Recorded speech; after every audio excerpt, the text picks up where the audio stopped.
Charlie and Maya, come on over. Jimmy. Where's? Come on over here. Daddy, Daddy. Maya, come on over, honey. Maya, Okay. Maya, come over just a second. Okay. Hi, Daddy. I have a service for you too.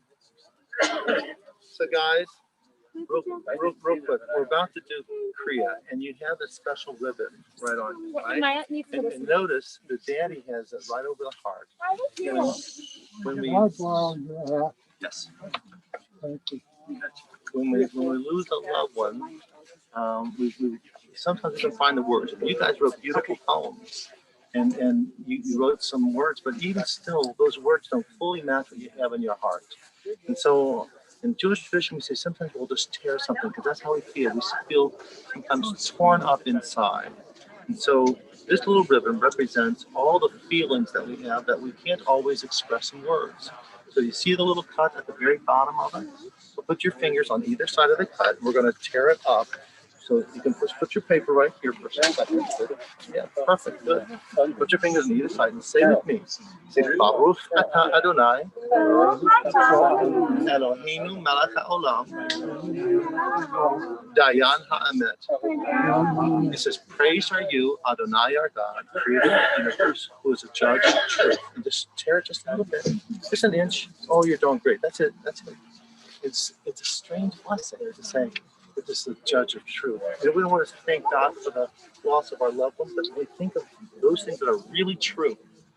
So you answer this. Was it true that Grandpa loved you? Right? Was it true that you loved him? Right?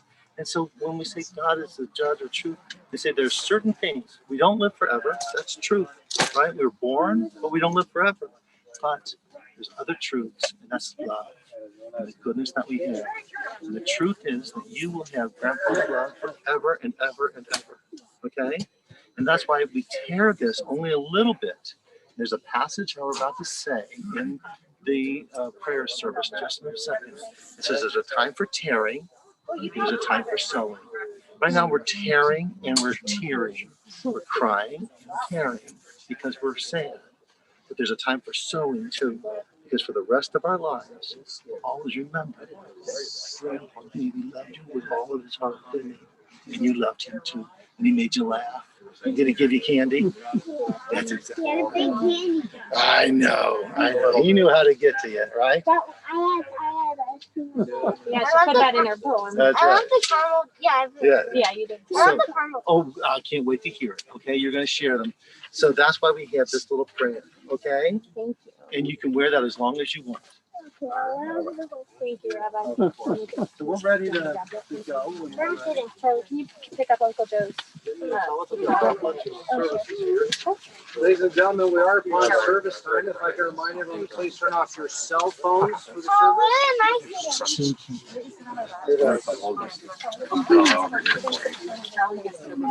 No, you mind if I wear this? No, not at all. You two don't have stuff.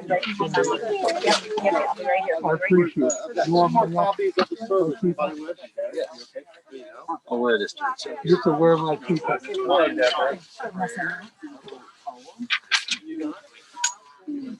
Katie, if I can give you this. One last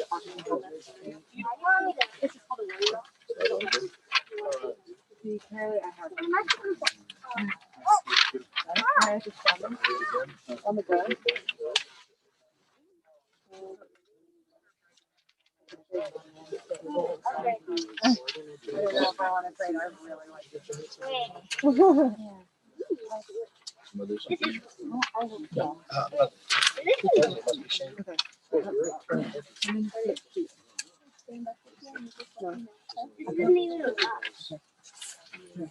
In front of you. Okay.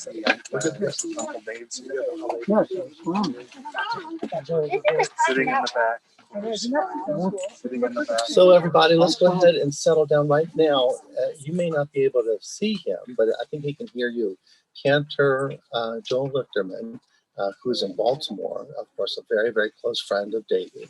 And he's going to be participating and sharing some loving tributes as well. So as everyone gets ready, let's know that while we're here together, Cantor is online, and there are a lot of other people as well, because Feldman's put together this online broadcast.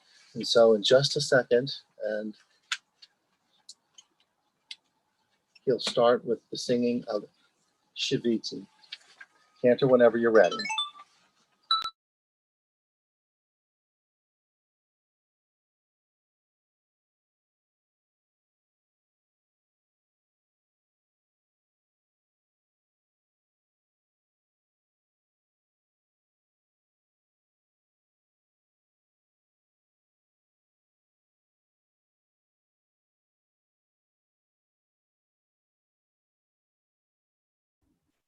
Now you should be able to hear me. Good morning. Thank you, Rabbi Rines, and thank you to Jim and the Feldman's crew for making this possible. Shiviti Adonai lenegdi tamid. Shiviti Adonai lenegdi tamid. Ki mimini balemot. Lachen samach libi vayagel kevodi av besari yishkon lavetach yishkon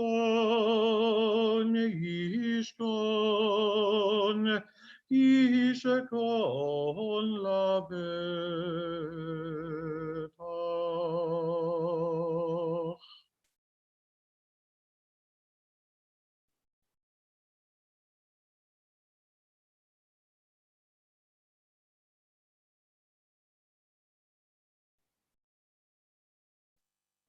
So the whole family.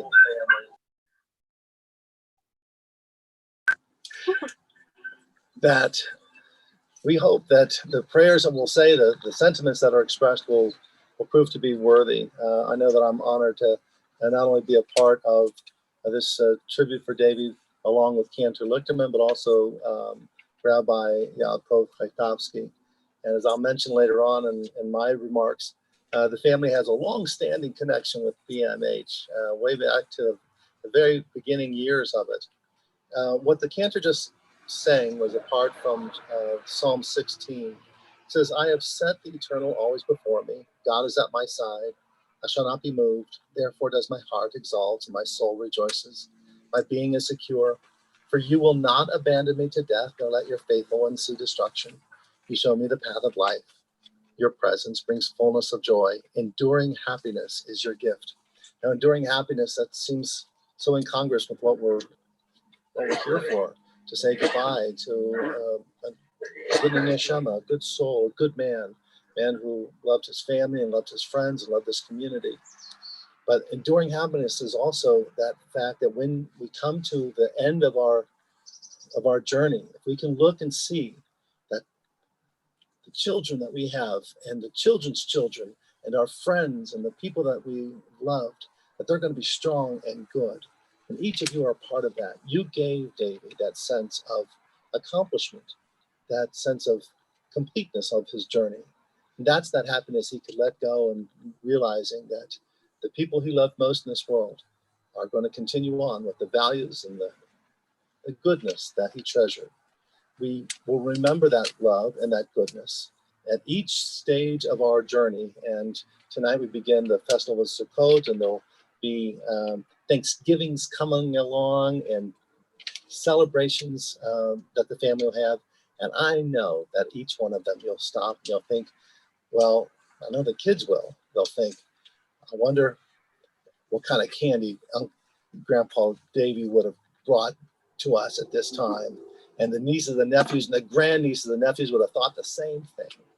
So let's remember him with this little passage on the very front of this booklet that we handed out. We can read responsibly. I think online you were sent a PDF by Eddie. So you have no excuses not to participate. In the rising of the sun and in its going down, we remember him. And you say, in the opening of buds and the rebirth of spring, we remember him. In the rustling of leaves and the beauty of autumn, we remember him. When we are weary and in need of strength, we remember him. When we have joys we yearn to share, we remember him.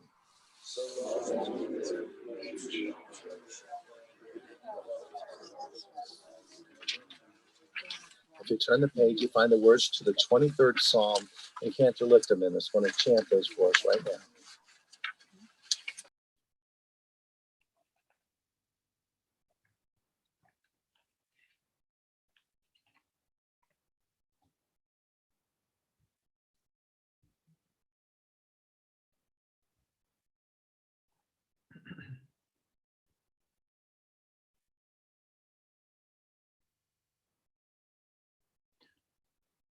Mismor leDavid, Adonai rohi lo echsar,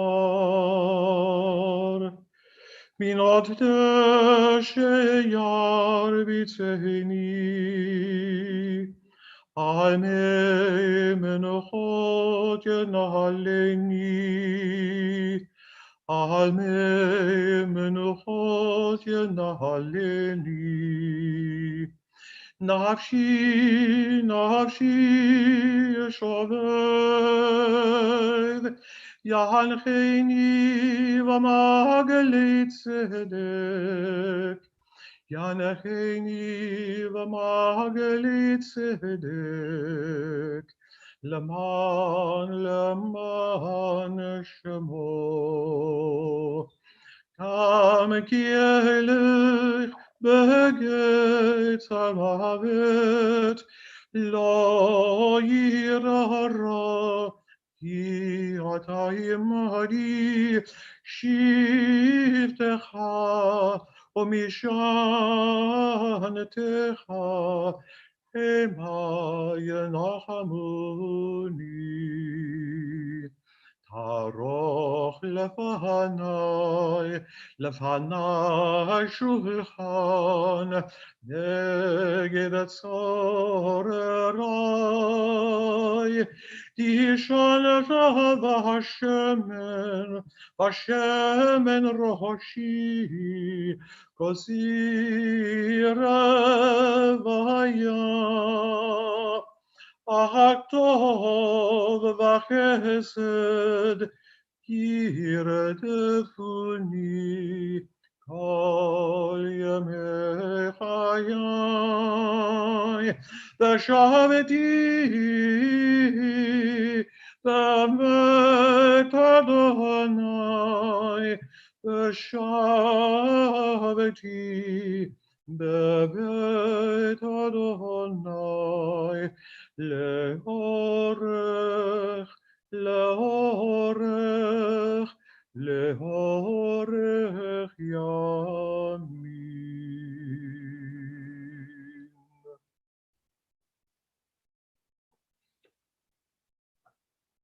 Together, a psalm of David. Adonai is my shepherd, I shall not want. God enables me to lie down in green pastures and leads me beside the still waters.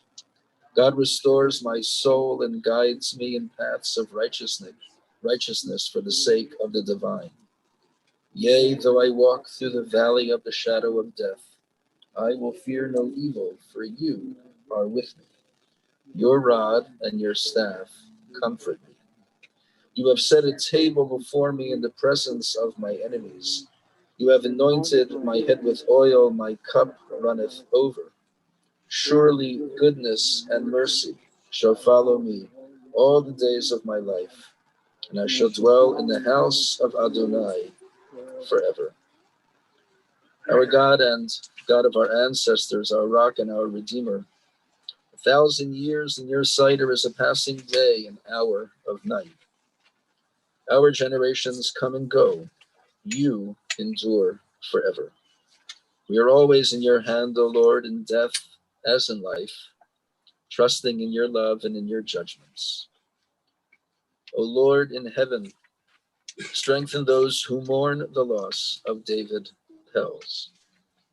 Help them to look beyond this moment, to realize that death can never destroy the bonds of love. Sustain them with the knowledge of our faith, that you do not abandon souls to the grave. You do not allow your faithful to suffer oblivion. You, O Lord, have taught us the way of life. Through you, we gain eternity, and we all say, Amen.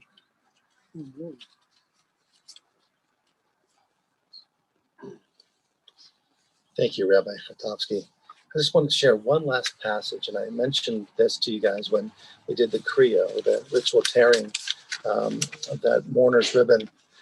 And let's read that together. It's on page 2. This, at the very bottom. Kohelet is a book that we read during Sukkot, and Sukkot actually begins tonight. Begins L'kol zman ve'ed lecho chefetz tachat hashamayim eid laleret ve'ed lamut.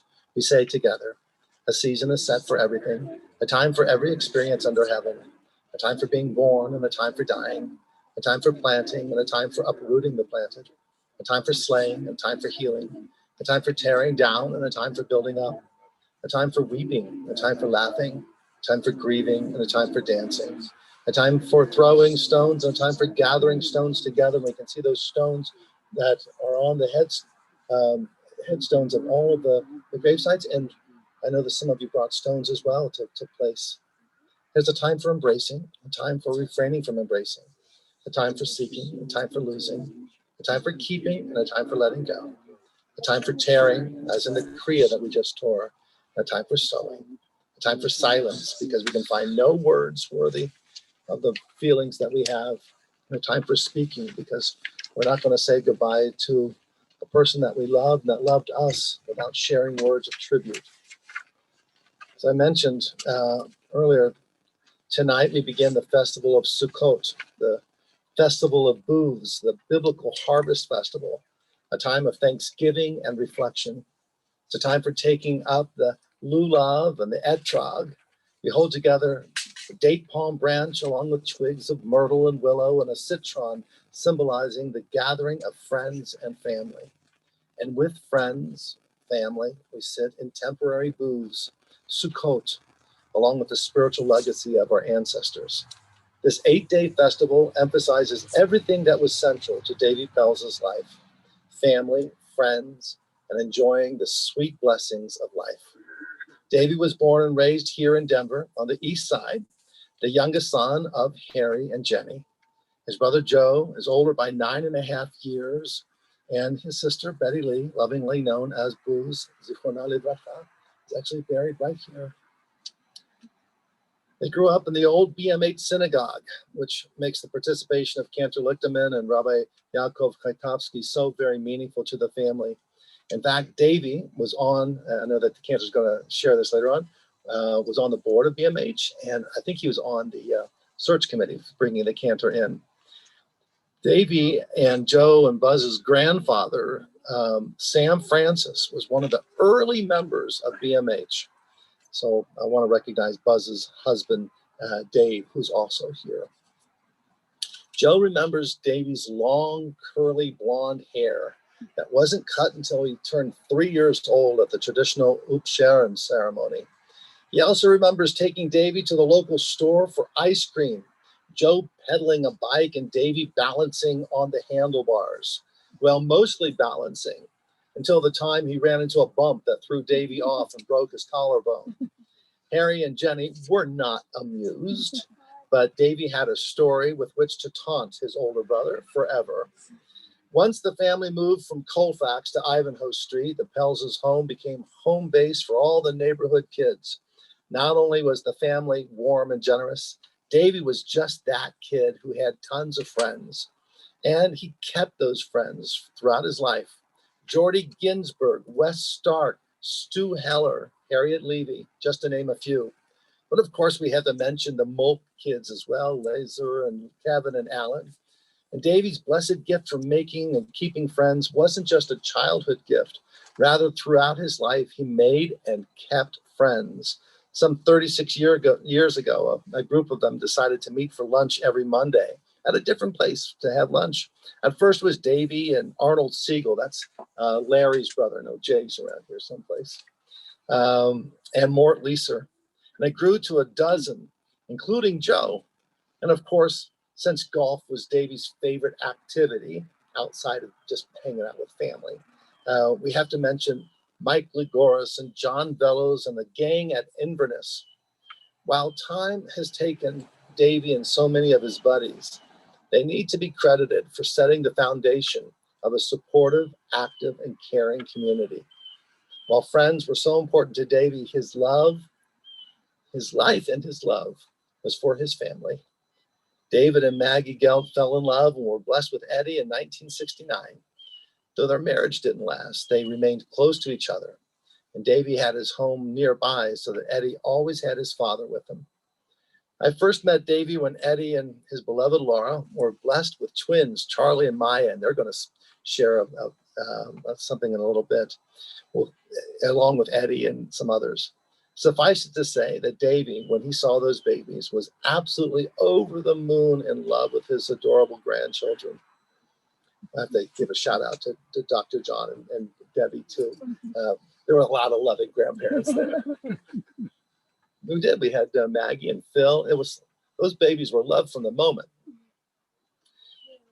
Well, Davy especially loved kids.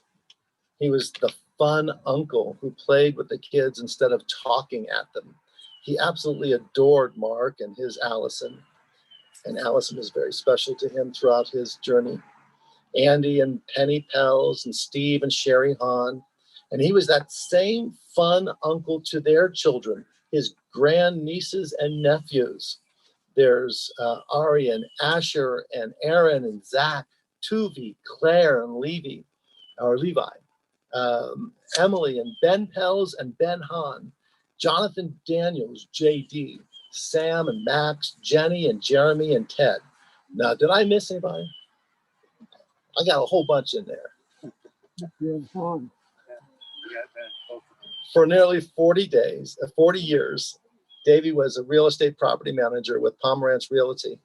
It was a perfect profession for a people person like Davy.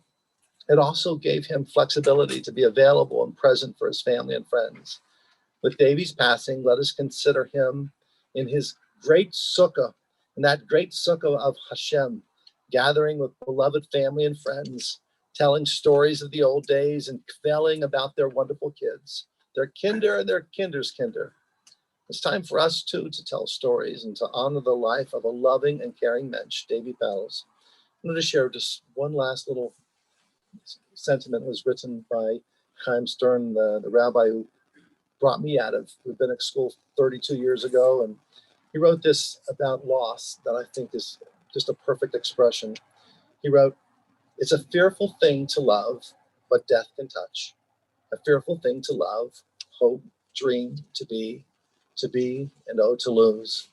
A thing for fools this, and a holy thing to love. For your life has lived in me. Your laugh once lifted me. Your word was gift to me. To remember this brings a painful joy.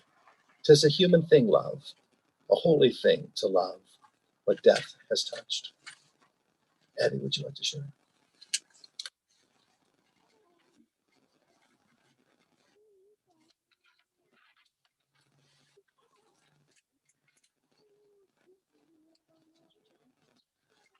Hello, everybody. I've got my emergency backup speaker here for when this gets to be too overwhelming. But I want to thank you all for being here, and the YouTube people will get you back to the cat videos momentarily.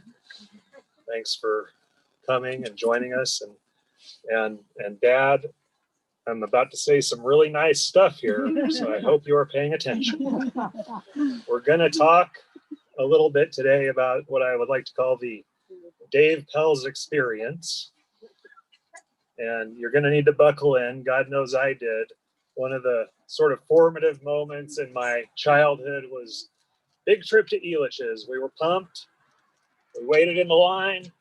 Finally got there. I was just taller than the little 48-inch cowboy, and Dad was excited to bring me on this new ride. And the bar came down, and the guy reached back and pulled the brake off. We started going forward. My dad turned to me and said, "You know that this is one of the 3 scariest rides in America, don't you?" And that was Mr. Twister, as I think most of us are probably familiar with. And I think even at 8, I realized suddenly that a little light bulb went on, and I thought, Dad doesn't really do the father-son handbook thing very much. I'm not sure he ever really had it. And we did it like that pretty much forever, and we had a lot of fun. And I think, anybody who kind of knew us knew it was more than a father-son kind of thing. We were buddies. On Saturday mornings, he would always wanting to be the good dad who was liked more than anyone. He'd load me up with Hawaiian punch and donuts. We turn on a little Road Runner, and then get ready to just go see what we were going to do for the weekend. And over all these years, he taught me how to play squash, and he used to kind of embarrass me on the squash court with the drop shots and the backspin. And then I would pay him back, taking him out on the cold Saturday mornings. I'm sure you can imagine how much he liked that, out onto the tennis court. And I would try to do some backspin and drop shots with him.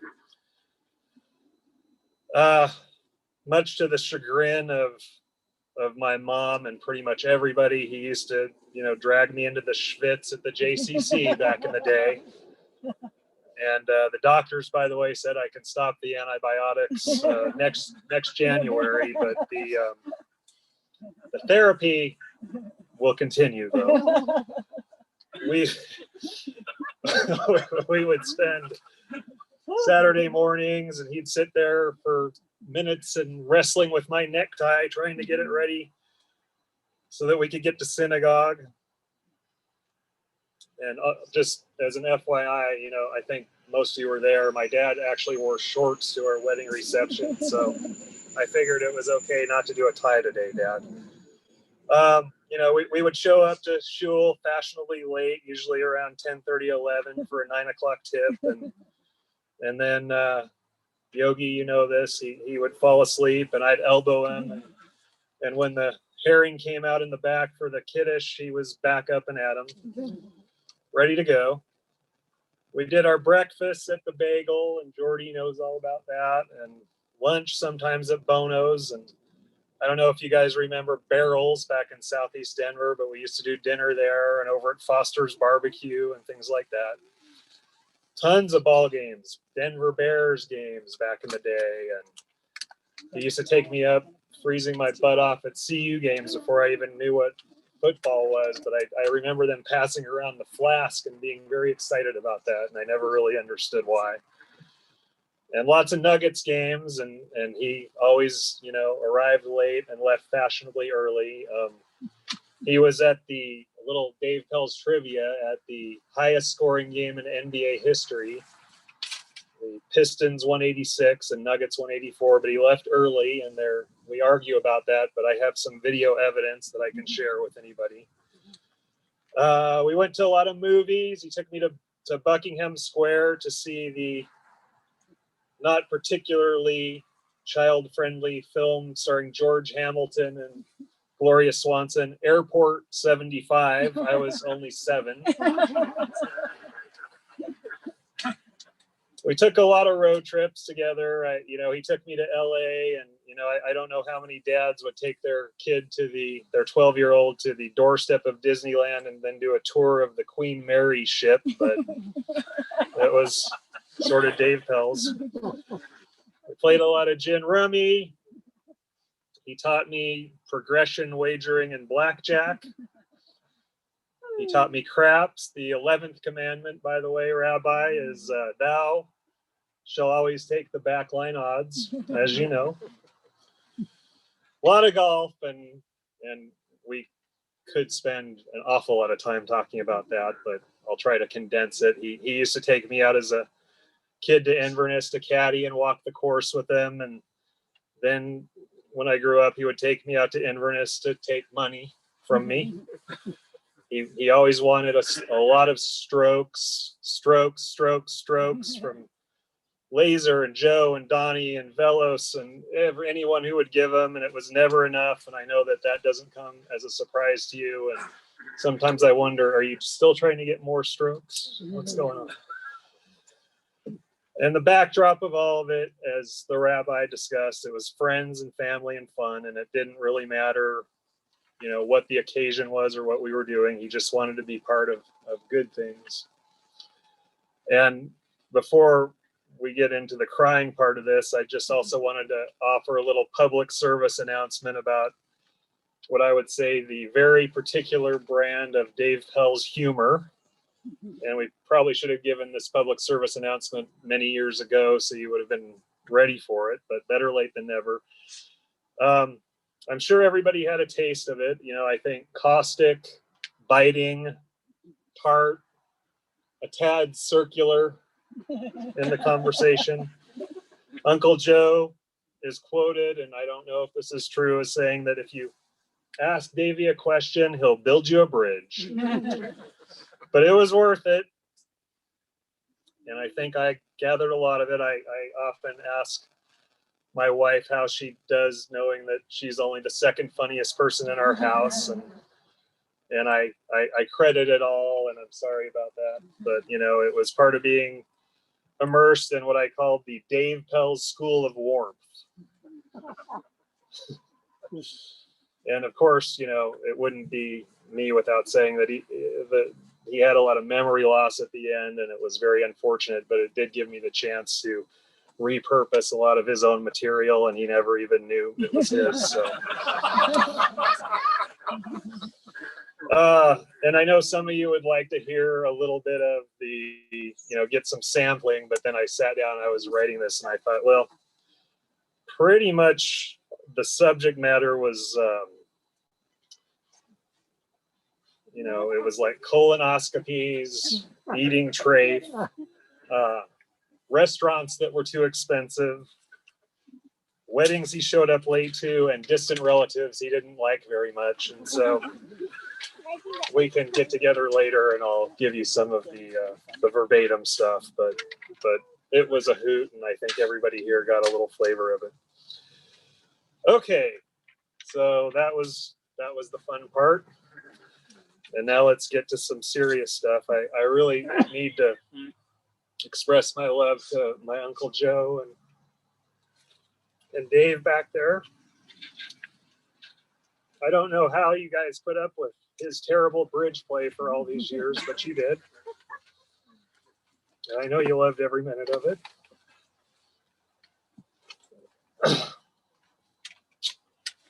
And about this family,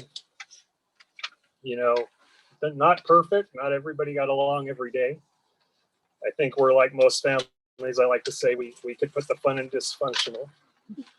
But, we were always together, and everybody came together. And I don't think there was a week that went by when Davey and Dave and Joe didn't get together. The one thing that stands out was the Sunday morning breakfasts. And remember when Davey tried to pay for that one time? I don't either. Okay. And this is it's not that fun. The nieces and nephews, this is going to be a little rough here for me, but I think you guys were more pals. So the rabbi mentioned your names, but the trips to Mexico, the Hawaii, the Sukkot, Dad liked to call them the overeats that you all hosted him for on Friday nights. And the one thing I would say to just kind of sum it up, I was talking to Penny yesterday, and Davey used to go to Penny's and Sherry's kind of back and forth for Passover or Rosh Hashanah, and like, I'm not joking, they would push the dog off the couch, and that was Davey's bed for like a week. And they hung out, and he was perfectly fine with that. And Penny was saying, 3-4 years ago, he couldn't keep going on the trips. And Penny said, of late, Asher and Eric and Ari and Aaron didn't like that. They said, when they used to, she said, they used to tell me that if Uncle Davey wasn't there for a holiday, then it wasn't a holiday. I would agree with. So I grew up thinking his name was Uncle Davey Daddy. And just a couple quick stories about Thursday mornings when he would take the big Mercedes and take me to school. And I was like, you can park like a mile away and I'll just get out. I didn't want to be seen. And he would drive right up to the front of the building and public humiliation, public humiliation. Do you guys remember my blue Volkswagen Bug? Some of you might, and I think you might know how hard it was to drive a stick shift or learn to drive a stick shift. And the way he taught me was basically by parking it down at the bottom of the hill on Lehigh, and Tamarack got out, handed me the keys and said, go for it, buddy. So it took about 20 minutes and we're lurching and stalling, and we finally get up to Yosemite, and I figured it out, and I take a right, get on the open road. And the next scene is my dad with the window rolled down, and my wheels are sort of caressing the white line. And he's saying, you're drifting, stop drifting. I've got all to go on. There was a story about when he came down to visit me in Farmington, my first big job. And like the only thing, other than wondering where the synagogue was he just couldn't believe my freezer because it wasn't self-defrosting. So it had like this iceberg forming. And hey, let's go out and do this. Let's go out and do that. And basically, he just wanted to stay there and work on this. And I remember coming home for lunch one day, and he's sort of bent over. The refrigerator's unplugged. And he's got the hair dryer working, and he finally got that sucker defrosted. And then he left and started all over again. But we had stories like that everywhere I went. And through it all, he kept asking me, when are you going to find that, I'd say maybe once a day, once a week, once an hour. When are you going to find a wife? Maybe a Jewish wife. When are we going to start doing the grandkid thing? And I think that we all would agree that I hit the jackpot. Where are my little kids? I did the introduction between Dad and Laura carefully because he's an acquired taste. You have to kind of work your way into it. But even though he called her Lori for about the first 6 months, it was pretty obvious that we had a good match. There was a lot of love and a lot of fun. And Davey, I think somewhere along the line, realized he'd met his match in my beautiful Lori, someone who could dish out the slightly off-centered humor as much as he could take it. And I think the story that kind of tells me about the love the most was at the end when I would go visit him, and it was hard, and he was tired, and he never wanted to get up, and blah blah blah. But if the people over at Cherry Creek Retirement Village used to love to tell me, but when Laura was coming, he was up, he was out, he was there, on time. A shocker. And I think it was just a sign of what a great partner we both had. And on the lighting up topic, what can I say about my wonderful kids, Maya and Charlie, who he nicknamed the Shrimptons, which I'll explain to you some other time.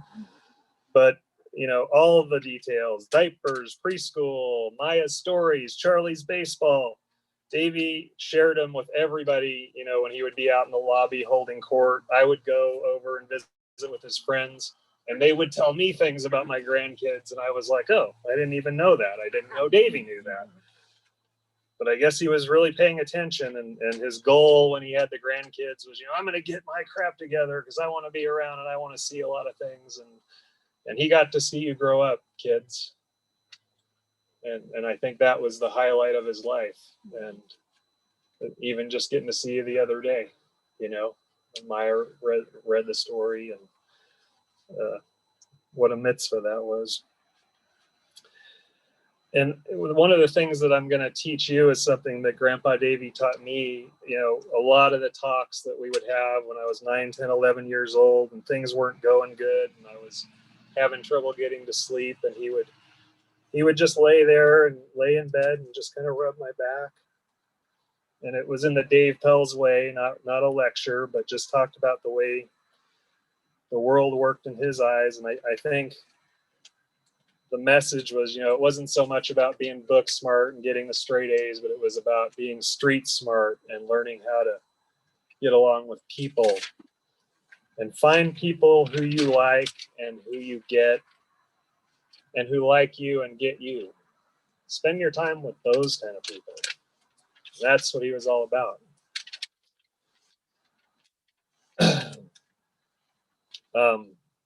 Rabbi mentioned a lot of his friends, and this is sort of like the Academy Awards. I'm not going to be able to mention everyone, but I just want to say, you know, Donnie and Fishy and Anch, Lewis, Harvey, who's up in heaven, and Howard and Alan and Dan and Cal, Steiner.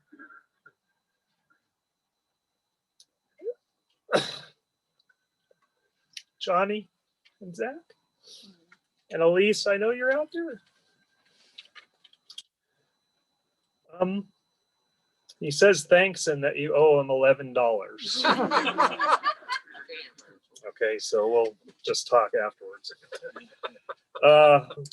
In conclusion, you can hold your applause. I just don't think anything about Davy would be complete without a little talk about America's Guest. I know you were all waiting for that. I think pretty much everyone here, everyone watching has had the privilege of hosting Davy, you know, 1 or 10 or several hundred times. And I can tell you he enjoyed every bite of it. I learned kind of that the strategy he used while he was negotiating for strokes on the first tee box was the same that he kind of used in life. He used to always say to anybody, it's not how much you give, it's how much you get. And I know that that doesn't sound like the right message, right? Because we're always talking about it's better to give than receive. But with Davy, who didn't do anything by the book, it really does make sense, you know. The giving part to Davy was kind of the quiet part, you know. It was the gestures and the presents and the parties you threw. That was the easy stuff because it was just, let's do it right and let's do it. He never thought twice about it. He didn't want anything in exchange for it. He didn't need pats on the back. The getting part, though, which we all partook in, that was the stuff he loved because it meant that he got to spend time with the people he wanted to be with. Now, yes, usually at their house and on their dime. But I think if you really boil it down to what it meant to be Davy, you know, this was what you ended up with. Yeah, a little crusty sometimes, yeah. But he just loved being part of something good and warm and fun and family. A great guy with a giant heart. As good of a brother and an uncle and a partner and a buddy. A world-class dad and grandpa. And, you know, this is the thing that's just the reality of it. You know, we're all going to end up here someday, where Davy is. And if what I just said about him is what they say about us, then it's going to be a life well lived, and I don't care what else you did with it.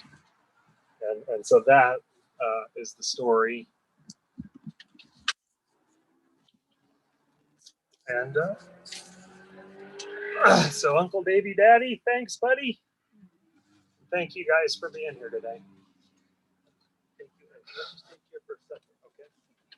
Maya, let's come up and share.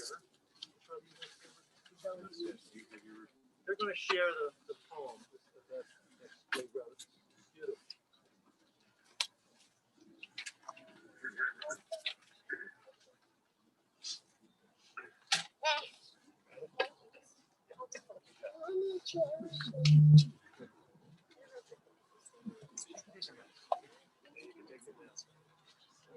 Can I hold you up?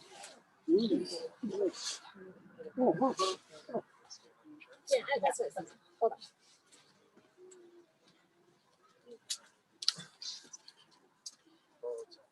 Yeah.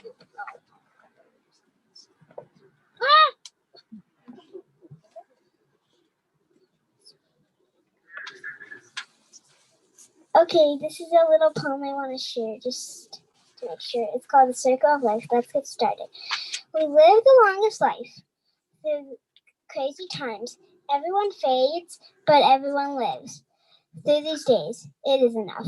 We are enough. Just like you were. We love you. There were laughing giggles, but sometimes this can change to frowns and tears through life. But through those times, we will remember you. From reading stories to hugging and holding your hand to eating yummy chocolate, just to make sure all is well. Let's take our time to say goodbye.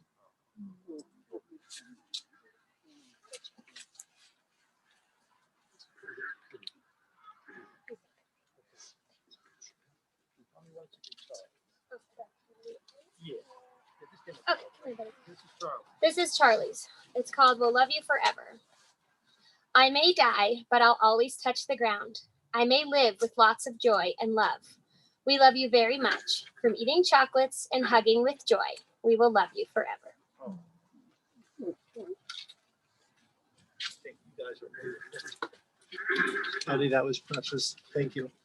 The cantor wasn't just the cantor to Davy, he was also a wonderful friend. And so, Cantor Lichtenman, would you please share your words and tribute?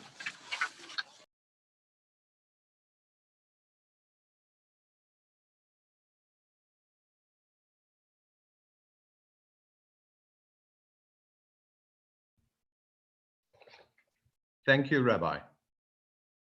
It's that time of year. In the words of the quintessential High Holy Day prayer, Unatana Tokef, who shall live? Mi yichyeh, umi yamut, and who shall pass? This is the second of two such services within weeks of each other, which I am conducting for dear longtime friends, emotionally speaking, each far too close to home.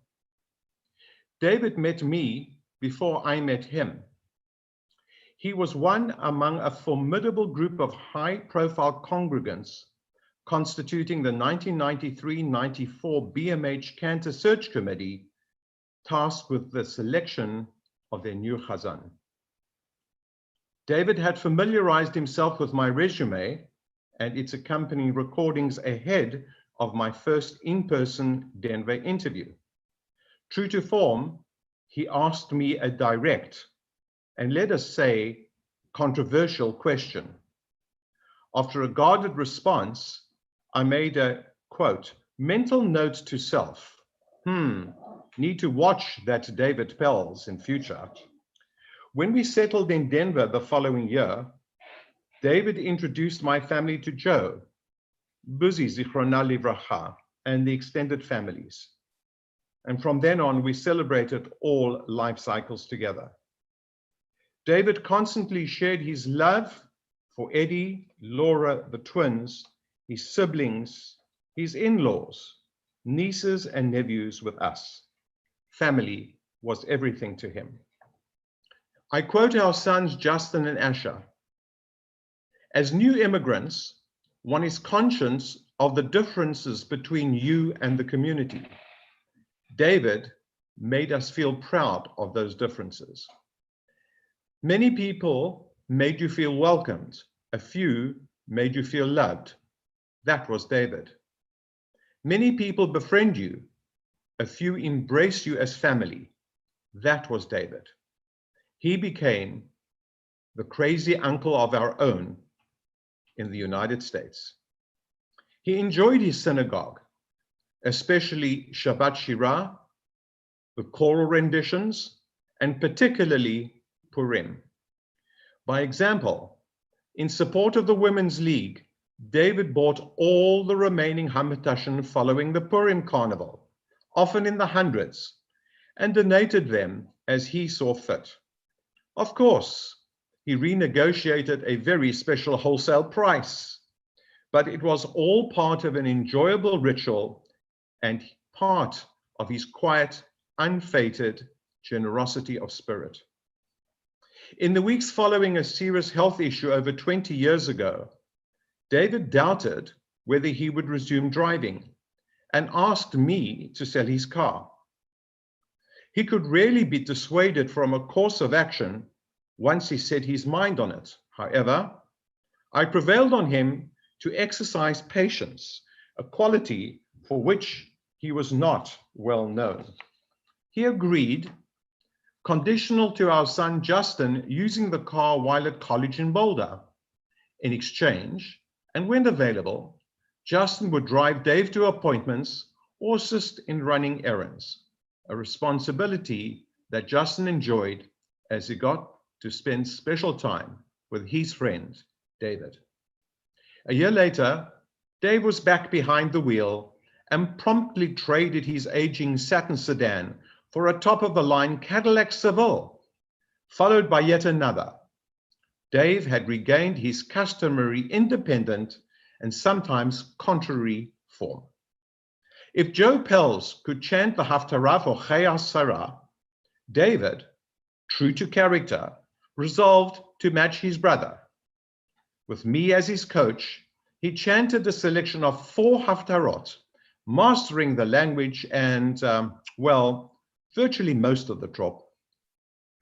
David exercised his memory by constantly challenging me to identify the parent brand behind a never-ending list of motorcar names, such as Skyhawk or Scotsman, Brookwood, Meadowbrook or Parkwood, Country Squire, Colonnade or Colony Park, Fire Dome or Fireflight.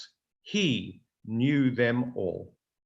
Elaine and I recall how on a snow-laden Sunday, when few cars ventured onto icy Denver roads, David drove over to join us for breakfast at home, stayed for late lunch, high tea, kibbutz non-stop, enjoyed dinner, and departed around 9 p.m. We entertained each other. I played all the show tunes he could think of on the piano, hits from musicals, and more. Hundreds. We had no idea that he was so into that music genre. Apart from annual visits to Mexico with the family, Dave was up for a new experience and was first to sign up for one of our South African Jewish heritage trips, an experience he loved and about which he often reminisced. En route in London, he quietly hosted the entire group for lunch. He befriended Paul, our tour driver, and maintained that friendship for years, his generosity and sensitivity evident. He traveled to South Africa with a full suitcase and left behind a suitcase of clean clothes for distribution to the needy.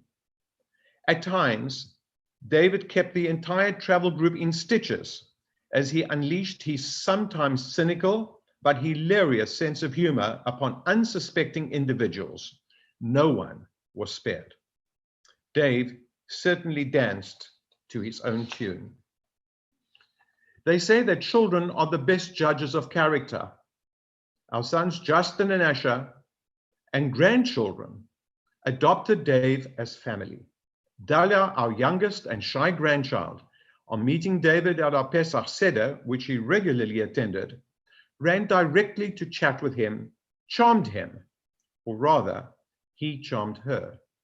David, a consummate social butterfly, had a unique way of endearing himself to young and old. If the 1993 movie Grumpy Old Men needed a third character to join Jack Lemmon and Walter Matthau, David would have been written into the screenplay. At times, crusty and stubborn, but kind and sensitive on the inside. Often, we measure people by their achievements or their status, not for what they have done for others. We are divinely judged not by our material achievements, nor our wealth or status, but on how we interacted with others. Today, the extended Lichterman family says, "Thank you, David, for everything you did for us. You made a difference. Lech shalom. Farewell, David. Go in peace. Tehei nishmatcha tzura b'tzor hachayim." Thank you.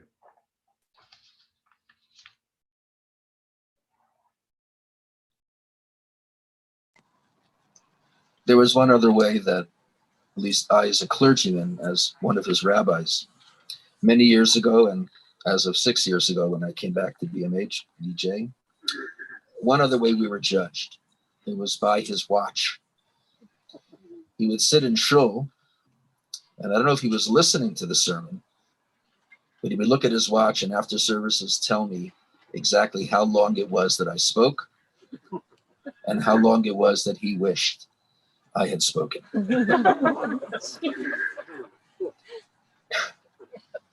He was the kind of person who, at a eulogy, when hearing a eulogy for someone, if he was attending a funeral, would afterwards look at me and said, "Who exactly were you talking about? That was not the person that I knew. Was I at the right funeral?" he asked me. And I know that Dave is looking at his watch now, wondering how long this rabbi is going to speak and letting me know how long he wishes that I'd spoken. We've heard enough wonderful, wonderful things from everyone. And just apropos to this holiday, at the end of the holiday, we're going to pray for rain. And there's an image of a tree that occurs in our liturgy for this particular day. And in many ways, Dave was like a tree. There was a bark on the surface, but underneath that bark, there was an infinite wealth of softness and love, caring and concern. There was biting humor, but it was all done with a certain understanding of who it was that he was sharing the humor with. It was never malicious. Images of trees abound. I think of a tree as a solitary thing with people underneath getting shade.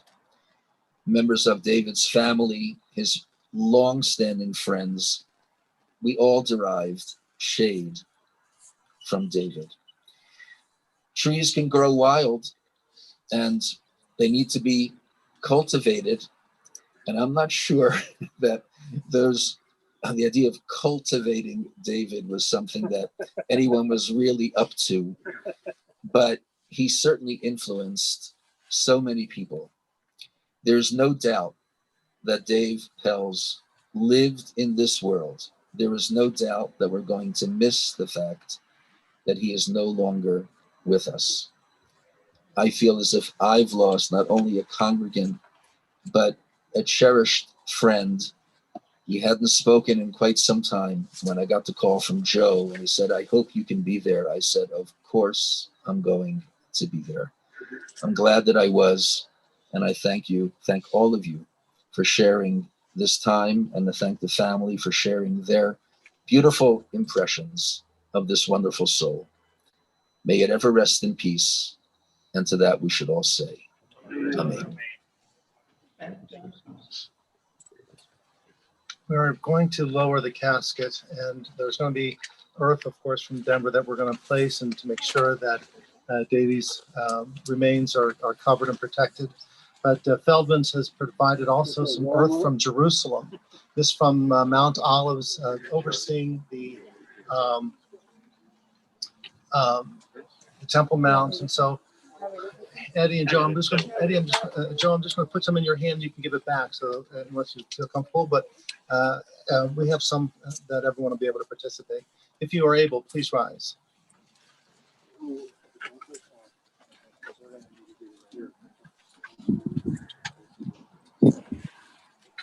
I'm going to give it to you right here.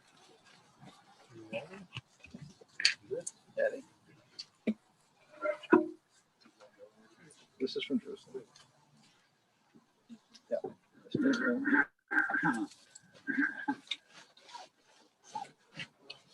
give you a little bit of earth from Jerusalem, and you need to put it in yourself or give it back to Eddie and we'll do it for you, okay? We'll help you.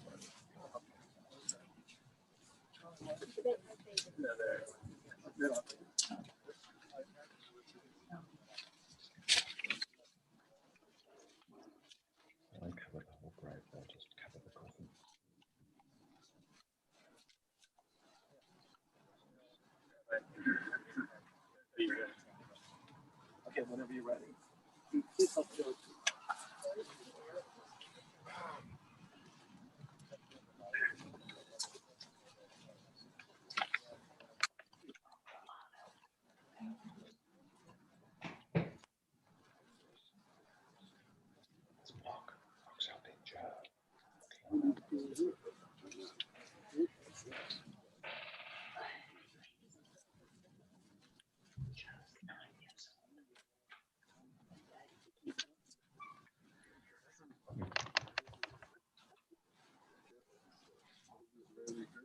Yeah.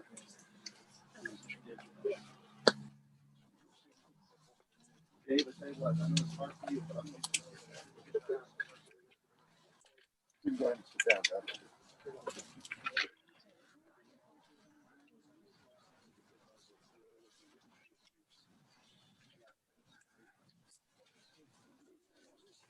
Yeah, that's all I appreciate you. You're welcome.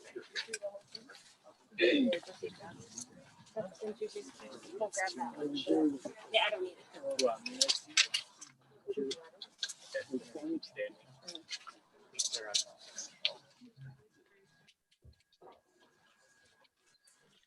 As we put in earth from Israel, we also put in to make sure earth from Denver to make sure that babies' remains are protected. There are shovels on each side. The tradition is not to hand the shovel afterwards to the next person, but rather to place it back into the earth so each person can have the mitzvah of kavura. So if you would line up on either side.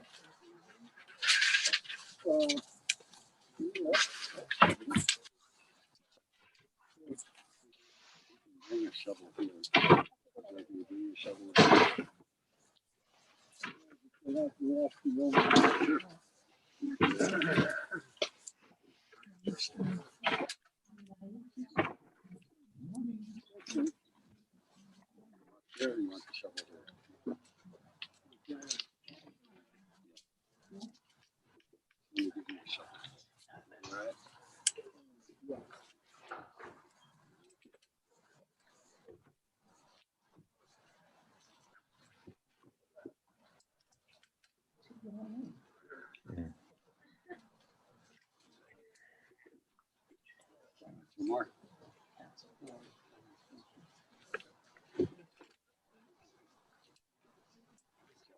Thank you so much.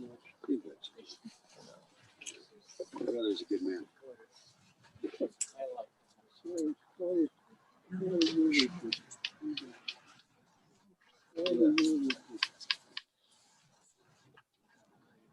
Say a few words.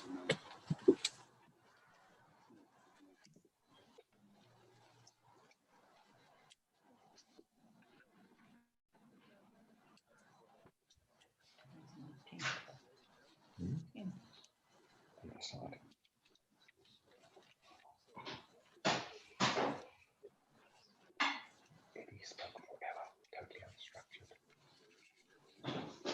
Guy's a journalist.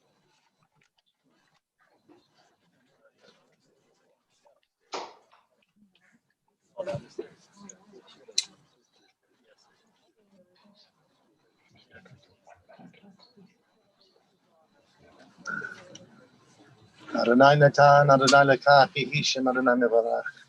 ברוך אתה אדוני אלוהינו מלך העולם אשר יצר אתכם בצלמו וזר וחפה אתכם בטובו והמית אתכם בדין ונטע בתוככם חיי עולם.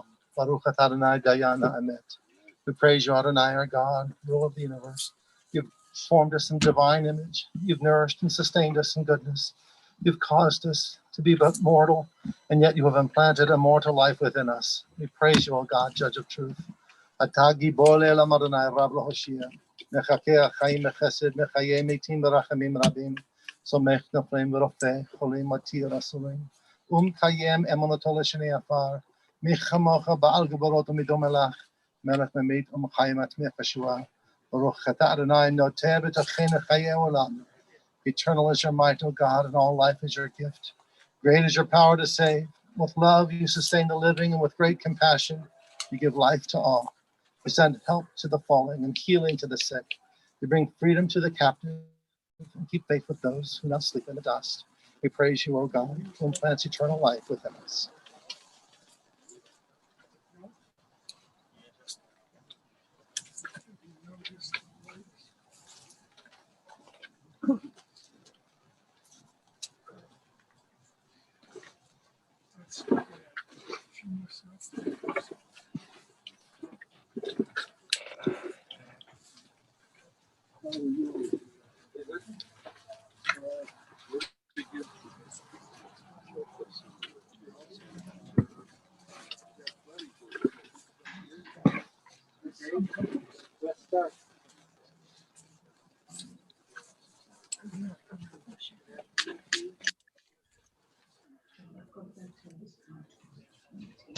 You go.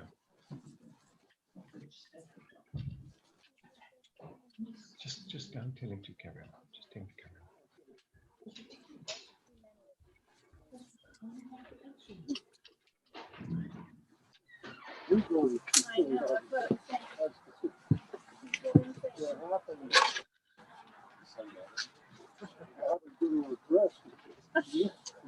Yeah. That ship has sailed.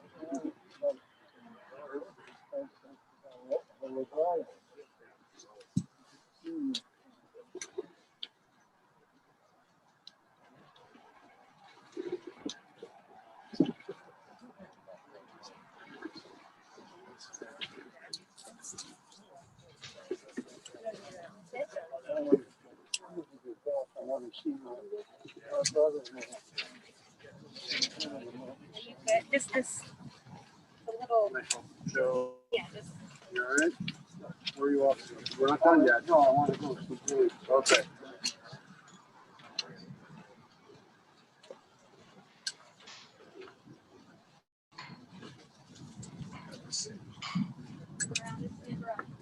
It's bumpy.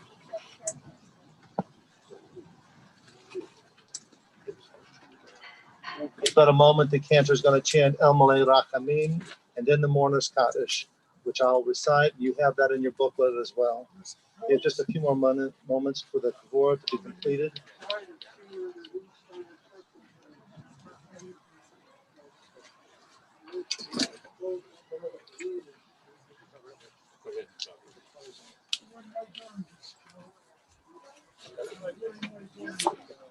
Yeah.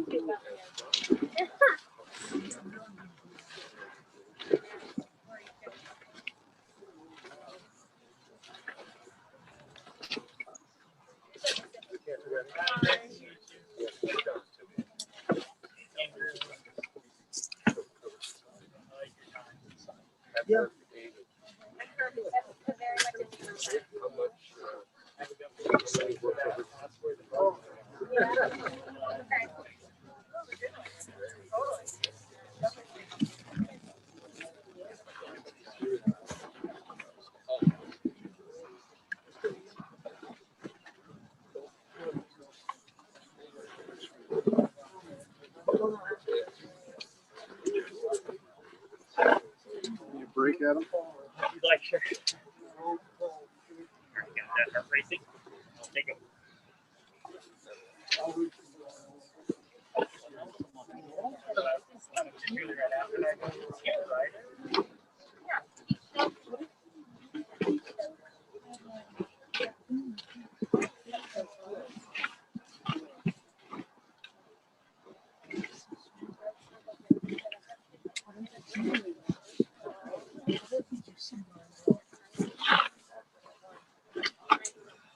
going to call I'm going to call and story to speak up.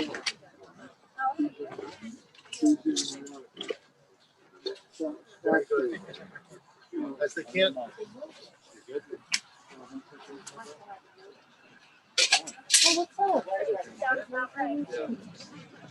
As the cantor prepares to chant El Malay Rachamim, you can find the words on page 4. Cantor Lichterman, whenever you're ready.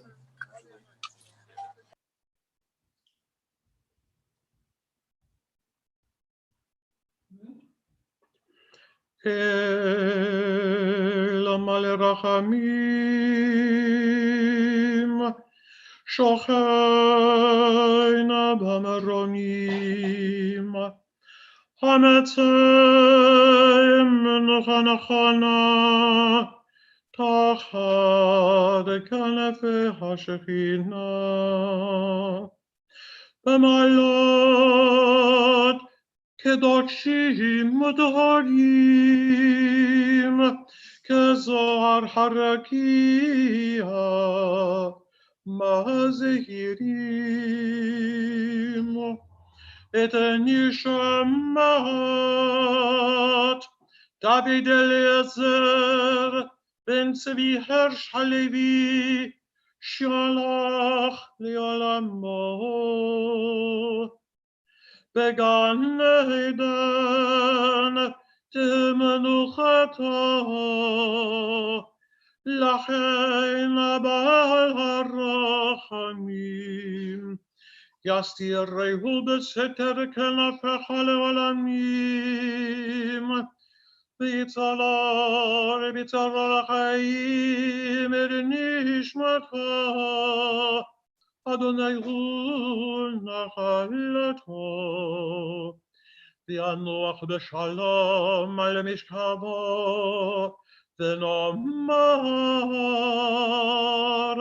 amen.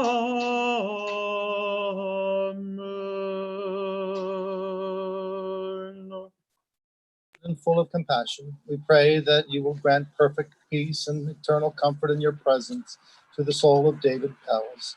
God of mercy, protect his neshama. May his soul be bound up in the bond of eternal life. Adonai, you are his portion. May he rest in peace, and let us say Amen. Amen. On that next page, page 5, you find the words of the Kaddish Yatom, the mourner's Kaddish.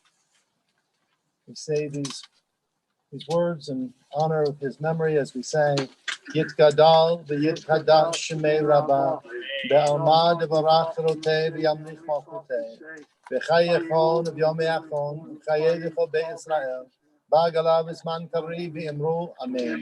Yeh Shemei Rabbah mevarach le'olam olamei almayeh, Yit barak v'yishtabach, v'ba'ad v'romam v'yitnaseh, v'tadar v'taleh v'talal shemed v'kodesha, Le'ela minko berchata v'shirata, tushbechata v'nechemata, da'miram be'ama v'imru, Yeh shalom rabba min shemaya, v'chayim aleinu v'kol Yisrael v'imru, Amen. Osei shalom b'mroma, hu ya'asei shalom, aleinu v'kol Yisrael v'imru, Amen. That last page, if you'll find a just a little sentiment that will carry us as we go off. With Shabbos, there's not a gathering, and certainly we don't have a chance to gather at home for Shiva. But obviously we have Shabbat services in Sukkot. But Eddie and Laura had this drive-by Shiva, and on the condolence messages, you have the address and all the rest. What were the times? 1 to 5, and just on Sunday at 1 to 5. So please just drive by, and the family will be out there, and it'll be lovely to express our condolence to Eddie again, and Laura, and Charlie, and Maya, and Joe, and the whole family. Our heart goes out to you. It says, for ties of love that death cannot sever, for companionship we shared along life's path, for those gifts of heart and mind which have now become a precious heritage. For all this and more, we are grateful. Now help us, O compassionate God, not to dwell on sorrow and pain. Help us instead to find within our hearts the courage to return to the tasks of life and its joys. Amen. The concluding words that we say for mourners is Hamakom Yenachem Etchem V'tok Sha'al Avalei Tzion V'Yerushalayim. May God, Hamakom, the God who meets us at every place, who connects heaven and earth, Hamakom Yenachem Etchem. May God comfort you along with all who mourn in Zion and Jerusalem. Go forth with peace, go forth with life. God bless.